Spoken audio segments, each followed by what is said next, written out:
Bonjour à tous et bienvenue pour cette nouvelle vidéo un petit peu différente des autres, puisqu'aujourd'hui j'ai choisi de vous parler d'un jeu que la plupart d'entre vous je pense ne connaissent pas, surtout les moins de 20 ans. Il s'agit de Lens of Lore. Donc c'est un jeu de rôle qui est sorti sur PC en 1993 et qui a été développé par Westwood Studios, donc une société qui a fermé depuis en 2003. Et si je vous en parle, il y a trois raisons. La première, c'est que de une, j'ai beaucoup d'affection pour ce jeu. Donc c'est un de mes premiers jeux PC et j'ai toujours adoré y jouer. La deuxième, c'est qu'il appartient à un genre de jeu que j'aime beaucoup et qui a malheureusement quasiment disparu. Donc c'est ce qu'on appelle communément les dungeon crawlers. Donc je suis pas hyper fan de l'appellation, mais en gros en général c'est comme ça qu'on les désigne. Donc qu'est-ce que c'est? C'est un jeu de rôle en fait en vue subjective, mais où on incarne un groupe de héros avec un déplacement case par case. Donc le principe en général c'est justement d'explorer un donjon très vaste. Ici on fait un petit peu exception à la règle, puisqu'en fait il y en a plusieurs avec des environnements extérieurs, enfin bref vous verrez. Donc c'est un genre qui avait malheureusement quasiment disparu pendant plusieurs années, et il est revenu un petit peu récemment avec Legend of Grimrock et Might and Magic 10. Donc deux très bons jeux selon moi que je vous recommande, mais j'en reparlerai un petit peu plus tard. Et dernière raison, c'est que le jeu est tombé en fait dans le domaine de ce qu'on appelle les abandonware, c'est-à-dire des jeux que vous pouvez télécharger gratuitement, puisqu'en fait la société qui l'a produit n'existe plus, le jeu n'est plus commercialisé ni rien. Donc vous pouvez le télécharger gratuitement pour y jouer, et d'ailleurs je vous recommande de le faire, et je vous mets le lien dans la description pour ceux qui voudraient se lancer.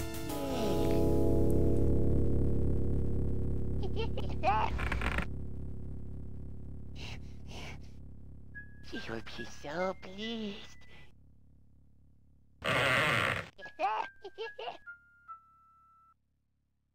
What can be taking so long? I want it now! Your Unholiness.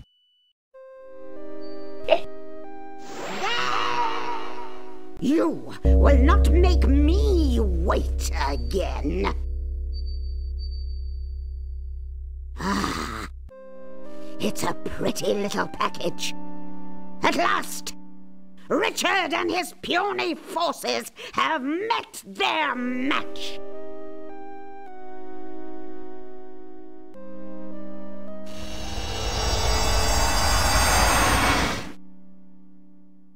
Ah, I like this. Alors commençons brièvement par l'histoire. Donc Scotia, la méchante sorcière, a mis la main sur le masque des ténèbres, qui, comme son nom ne l'indique pas, est en fait une bague, qui lui permet de changer d'apparence et lui confère de gros pouvoirs. Et donc vous êtes chargé par le roi Richard, donc le roi de Gladstone, de récupérer le rubis de vérité, qui est un artefact qui permettrait justement de contrer Scotia. Donc comme tout bon jeu de rôle, le jeu commence par le choix du héros. Alors on a le choix entre 4 personnages prédéfinis. Donc le premier, Michael, qui est en gros la brute de base, c'est lui qui cogne. On a Axel qui est le mage, Conrad qui est plutôt polyvalent, et enfin Kieran qui pour moi est un genre de voleur en fait. Moi j'ai toujours trouvé tout pourri parce que vraiment faible par rapport aux autres, même si apparemment il aurait un réel intérêt d'après ce que j'ai pu voir ici et là sur le net. Alors concernant l'interface du jeu, donc en premier lieu vous avez ici le parchemin avec la liste des sorts que vous avez appris, donc pour sélectionner celui que vous voulez utiliser. Ici vous avez les flèches de direction, donc pour avancer, reculer, tourner, etc. Sachant que vous pouvez avancer, reculer et vous déplacer latéralement avec les flèches directionnelles. En bas vous avez l'inventaire, qui est pas forcément hyper pratique. Vous avez donc ici vos 3 personnages, donc vous en avez pas toujours 3, ça dépend des moments dans le jeu, ça varie entre 1 et 3, avec leur inventaire, leur équipement, et leurs statistiques de dégâts et de protection. Vous avez les boutons d'action, donc pour chaque personnage, un bouton pour attaquer et un bouton pour lancer un sort. Vous avez ici donc la carte qui se remplit automatiquement, la boussole pour vous repérer, la lanterne qui est bien pratique pour y voir quelque chose dans les donjons, votre or, et puis le bouton de sauvegarde et le bouton de repos très important. Donc ici, contrairement à d'autres jeux de rôle, les compétences des personnages n'évoluent pas en fonction de points qu'on peut attribuer dans un arbre par exemple, mais en fonction des actions. C'est-à-dire que si vous avez un personnage qui fait beaucoup de magie, bah, c'est sa compétence de mage qui va augmenter et ça va lui conférer plus de points de mana. Quand vous attaquez au corps à corps, vous augmentez la force et ça a une influence sur votre quantité de points de vie. Et pour ce qui est de la compétence de voleur, bah, celle-là elle augmente quand vous crochetez des serrures ou quand vous utilisez des armes de jet. Donc le déplacement, comme j'ai déjà dit, comme vous avez vu, se fait en case par case, avec plusieurs régions qu'il faut explorer. Donc vous pouvez fouiller les éléments de décor, bon, ça c'est surtout sur les environnements extérieurs, donc comme par exemple les trous dans les troncs d'arbres, et vous pouvez parfois y trouver des objets. Les combats sont en temps réel, mais vos personnages ont un temps de récupération en fait entre deux actions. Vous pouvez soit attaquer avec votre arme, donc soit utiliser un sort. Alors pour le sort, première étape c'est de le choisir dans la liste grâce au parchemin qui est sur le côté. Et après vous choisissez un niveau de puissance donc qui va de 1 à 4. Et bon évidemment chaque niveau de puissance coûte davantage de mana. Mais outre l'augmentation des dégâts, il y a certains niveaux qui peuvent avoir des effets particuliers. Par exemple si vous lancez un sort de soin de niveau 3, ça va vous guérir du poison. Et si vous utilisez le niveau 4, ça va guérir tous vos personnages d'un coup. Autre exemple, le niveau 4 du sort de gel, lui, il crée un glaçon qui va bloquer le passage. Alors vous pouvez aussi des fois utiliser vos sorts pour agir sur l'environnement. Par exemple, le sort de gel va geler les sables mouvants dans les marécages pour vous permettre de marcher dessus et de les traverser. Ou alors vous pouvez utiliser les boules de feu pour détruire des nids de frelons ou des nids d'espèces de serpents volants à deux têtes qu'on trouve dans les mines. Et ça évite qu'il y ait des mobs qui apparaissent en continu en fait. Donc vous pouvez aussi utiliser certains objets pour vous battre, comme par exemple des baguettes de boules de feu, qui comme leur nom l'indique lancent des boules de feu, ou encore des essaims par exemple, qui font apparaître des nuées de guêpes et qui font des dégâts à vos ennemis. Donc le jeu fait quand même la part belle à l'exploration. Les environnements sont en général assez grands, avec des coffres et des objets à récupérer un petit peu partout. Les donjons disposent aussi de leur lot d'énigmes à base de plaques, de leviers, de boutons cachés, etc. Des puits, des passages secrets, enfin bref. Bon, les énigmes, elles sont pas forcément hyper compliquées, même s'il y en a une ou deux sur lesquelles on peut passer un peu de temps. Mais ceci dit, elles sont quand même assez bien fichues, et il y en a quelques-unes qui risquent de vous faire faire 2-3 allers-retours dans les donjons. Alors pour mettre un petit peu plus en avant les points forts du jeu, bah déjà moi j'aime beaucoup le côté exploration que je trouve vraiment très sympa. Donc comme je viens de le dire, on peut toujours trouver un coffre au détour d'un virage ou même trouver des pièces d'équipement posées à même le sol. En plus les décors sont assez variés, donc il y a plusieurs environnements différents. Bon, après les environnements extérieurs ils se ressemblent tous parce que c'est toujours des forêts en fait. Et vous allez visiter un certain nombre de grottes, mais globalement il y a une variété qui est quand même agréable. Ce que j'aime bien aussi c'est les interactions avec le décor, donc c'est-à-dire que à aucun moment dans le jeu en fait vous allez avoir un genre de menu de sélection. Par exemple chez les marchands, vous n'avez pas un menu voilà j'ai tels objets à vendre, je vous achète ça, etc. Non, en fait quand vous allez chez les marchands, que vous voulez acheter quelque chose, vous cliquez dessus quoi. Ou vous voyez l'étal du marchand, hop, vous cliquez sur l'arme qui vous intéresse et il vous propose de la vendre. Si jamais vous voulez vendre quelque chose au marchand, vous le prenez directement dans votre inventaire, vous lui donnez et puis il vous donne le prix.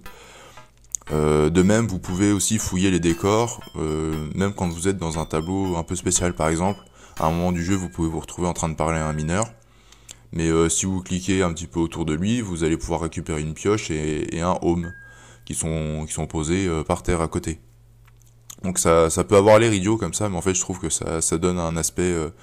ça colle vraiment bien à l'aspect jeu de rôle en fait. Et dernier point que j'aime beaucoup, c'est les musiques. Franchement, bon certes ça a vieilli, mais pour le coup je les trouve quand même toujours chouettes.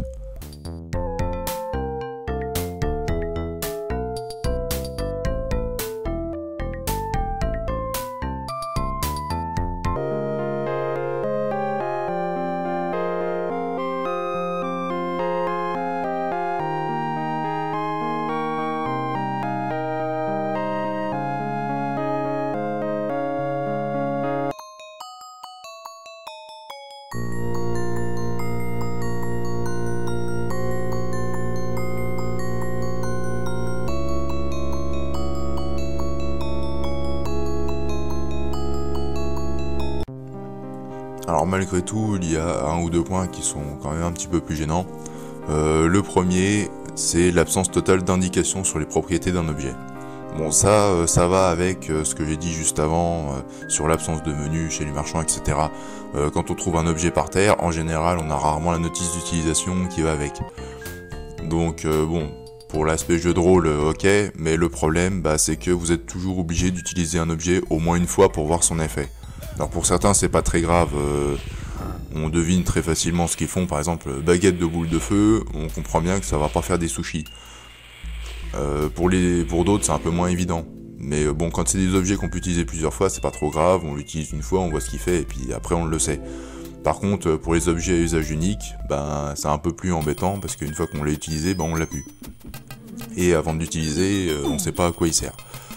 Donc du coup, il faut faire une sauvegarde, utiliser l'objet, voir ce que ça fait, et puis charger sa sauvegarde pour le récupérer. C'est pas forcément très pratique. Mais là où c'est encore moins pratique, en fait, c'est au niveau des pièces d'équipement.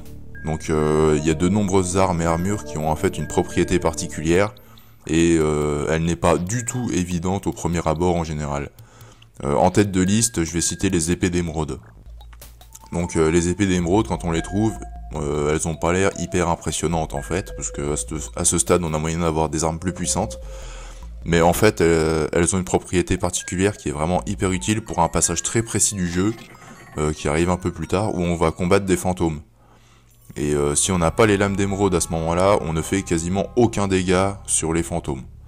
Et le problème c'est que vous avez des chances soit d'être passé à côté, soit de les avoir virés de votre inventaire pour avoir fait de la place, soit de les avoir vendus chez un marchand, et vous n'avez plus moyen de les récupérer si vous avez fait ça. Et ça, vous pouvez pas le savoir avant d'y être confronté, et encore, il faut que vous pensiez à essayer d'utiliser les lames d'émeraude sur les fantômes, pour vous rendre compte qu'elles font super mal. Donc voilà, c'est pas du tout évident, et d'ailleurs, puisque je parle de ce passage avec les fantômes, c'est un autre reproche que je pourrais faire au jeu, c'est que si la difficulté est plutôt bien dosée, ce passage en particulier avec les fantômes est vraiment hyper chiant. Et il est pour moi quasiment impossible à faire si vous n'avez pas l'équipement qui va bien. Parce que les fantômes de une sont très forts, c'est des vrais brutasses. Ils apparaissent en continu et en plus il y a un espèce de serpent qui vous attaque régulièrement, qui fait très mal et que vous pouvez pas vraiment éviter. Bon, heureusement il y a une astuce qui facilite grandement la vie quand même à cet endroit. C'est que les fantômes sont extrêmement vulnérables à l'effet du cube de Vaillant que vous pouvez récupérer dans la forêt juste avant, et si vous avez de la chance, vous l'avez pas utilisé et donc vous l'avez toujours, vous pouvez l'utiliser sur les fantômes. Ça leur fait de gros dégâts, et de deux, ça vous permet de restaurer votre magie pour vous soigner, et croyez-moi, vous en aurez besoin. Donc si vous n'avez pas le cube de Vaillant, même avec les lames d'émeraude déjà, je vous souhaite bien du plaisir pour faire cette partie. Donc deuxième point qui est un petit peu dommageable, c'est le fait que le jeu est quand même relativement linéaire, même presque complètement linéaire. C'est-à-dire que les environnements sont assez grands comme je l'ai dit, mais on ne peut pas les visiter dans l'ordre qu'on veut, c'est très figé par le scénario. Même chose pour les personnages qu'on a avec notre personnage principal, on n'a pas du tout de choix à ce niveau-là.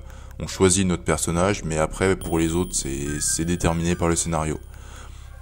Pour les objets c'est pareil, vous trouverez toujours les mêmes objets aux mêmes endroits d'une partie à l'autre, il n'y a pas de génération d'objets aléatoires, c'est toujours les mêmes. Il y a 2-3 moments dans le jeu, enfin quelques moments où on a vaguement un choix à faire, mais en général ça n'a pas d'importance. C'est-à-dire par exemple là au début du jeu, on peut tomber assez rapidement sur ce brigand qui veut nous racketter. Grosso modo on a le choix entre lui péter sa tronche, lui filer notre pognon ou essayer de s'enfuir. Bon, en gros, en général vous allez l'attaquer, le défoncer et puis basta, mais même si vous prenez les autres choix, ça n'a pas vraiment d'importance. Il n'y a que deux moments dans le jeu je trouve vraiment où ça fait une petite différence. Le premier, c'est le moment où vous êtes dans le marécage, vous devez récupérer le rubis de vérité qui est détenu par le chef, et en gros vous avez le choix entre attaquer le peuple du marécage, ou alors faire une quête en échange du rubis. Donc c'est là où ça peut différer un petit peu selon ce que vous voulez faire. Il y a un autre moment dans le jeu où on a un choix qui change un petit peu un donjon. Mais voilà, en gros ça arrive à 2 moments dans le jeu et basta quoi, pour le reste c'est un peu du flan. Et enfin, dernier point qui est pas terrible, c'est l'inventaire qui est franchement pas toujours très pratique, hein. On n'arrête pas de le faire défiler de droite à gauche parce qu'il se remplit quand même assez vite. Et bon, on n'arrête pas de le faire défiler pour soit chercher une place pour mettre un objet qu'on ramasse, soit chercher un objet dont on a besoin, un équipement, une clé ou autre. Et bon, ça devient très vite très fouillis et c'est pas hyper pratique de s'y retrouver. Avant de terminer, je vais parler brièvement des 2 autres opus de la saga. Donc là, je vous parlais de Lens of Lore 1, mais il y a eu 2 autres volets ensuite. Donc Lens of Lore 2, Les Gardiens de la Destinée, lui il est sorti en 1997. Il diffère du premier au niveau que vous ne contrôlez qu'un seul personnage du début à la fin, donc qui est toujours le même. Et surtout, le déplacement ne se fait plus case par case. C'est un déplacement qui est libre, dans un environnement vaguement 3D avec des sprites en 2D en guise de décor. Donc bon, je sais qu'à l'époque, quand j'étais plus jeune, j'aimais bien y jouer, même si je suis jamais allé très loin. Par contre, il m'a clairement moins marqué que le premier volet, hein. Pour moi, le premier volet reste vraiment le meilleur. Et donc le troisième jeu, qui lui est sorti en 1999, par contre celui-là, je vais pas vous en parler pour la simple et bonne raison qu'en fait, je n'y ai jamais joué. Donc je peux pas vous dire s'il est bien ou non. Pour finir, donc je vous dirais que Lens of Lore, le premier, est vraiment un très bon jeu, qui pour moi en fait n'a pas tant vieilli que ça, malgré qu'il est maintenant un peu plus de 20 ans. Donc si vous ne connaissez pas ce genre de jeu de rôle, c'est vraiment un très bon titre pour vous y mettre. Et si jamais les vieux jeux vous rebutent et que vous voulez quelque chose de plus récent, vous pouvez vous pencher sur Legend of Grimrock, qui est sorti il y a 1 an ou 2. Donc c'est un jeu qui n'est pas parfait selon moi, mais il se rapproche vraiment des vieux dungeon crawler, c'est-à-dire que en fait vous explorez un seul et unique donjon, hein, contrairement à Lens of Lore où vous en avez plusieurs. Donc c'est un seul donjon avec plus d'une dizaine de niveaux que vous traversez les uns après les autres, qui est très axé sur les énigmes aussi. Donc vraiment moi j'ai été très content de la sortie de Legend of Grimrock en fait, parce que vraiment c'est un genre de jeu que j'aime beaucoup, et comme je l'ai dit, c'est un style qui avait quasiment disparu en fait pendant plusieurs années. Et un autre jeu aussi qui est sorti récemment, Might and Magic 10, donc qui est sorti en 2014, et qui lui ressemblerait plus à Lens of Lore dans le sens où il y a des environnements extérieurs. Mais celui-là j'en reparlerai en fait plus tard dans une autre vidéo sur la série des Might and Magic. Voilà, sur ce je vous laisse, j'espère vous avoir donné envie d'essayer le jeu, et n'oubliez pas, vous pouvez le récupérer sans problème pour vous y essayer, ça coûte rien. Et voilà, sur ce moi je vous dis à une prochaine vidéo, ciao.